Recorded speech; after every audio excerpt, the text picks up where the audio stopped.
Sina Krasnow was just a child when war came to her home in Germany. The Nazi war machine was at a fevered pitch when they came to Sina's village.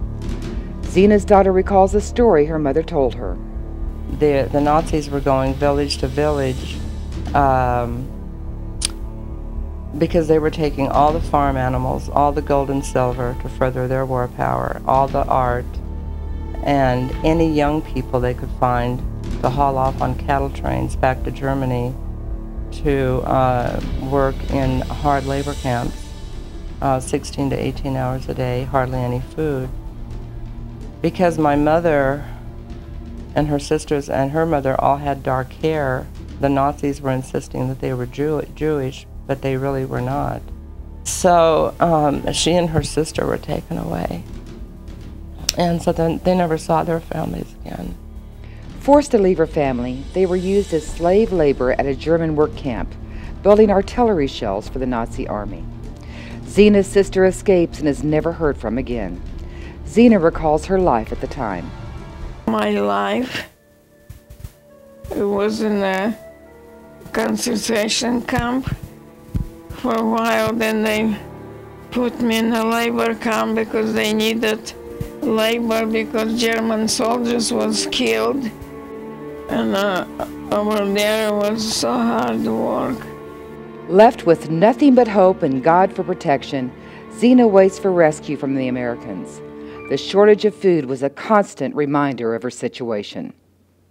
But we were there hungry all the time and worked so hard. Sometimes they divide like 2 potatoes for everybody.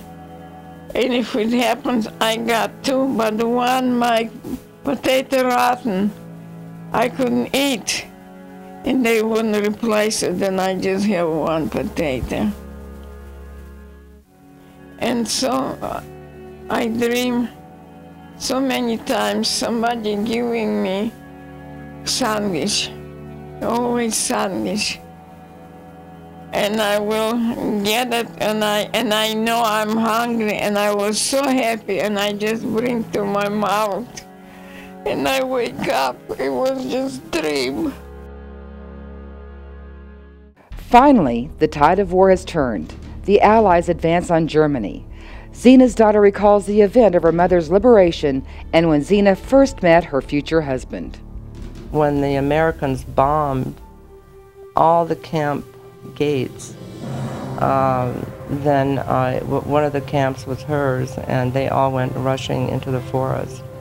My father, who wasn't, they didn't know each other, he found her under a tree in a catatonic state.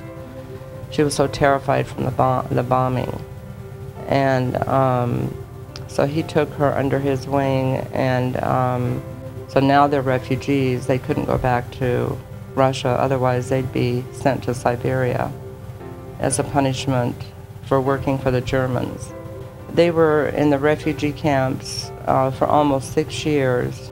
The Baptist Church on 7th Street sponsored us and brought us to Grand Junction.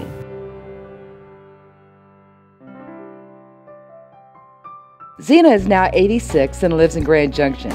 She doesn't dream of a sandwich anymore, but she does have a new dream. She hopes that one day she'll have a small deck in her backyard and a flower garden. Due to her dialysis treatments 3 times a week and her limited finances, right now, this remains a dream. That's where you come in. We are determined to help Sina and hundreds of others all over the Grand Valley. With ShareFest, you can use your talents to help your neighbors. Someone needs to do something, and that someone is you.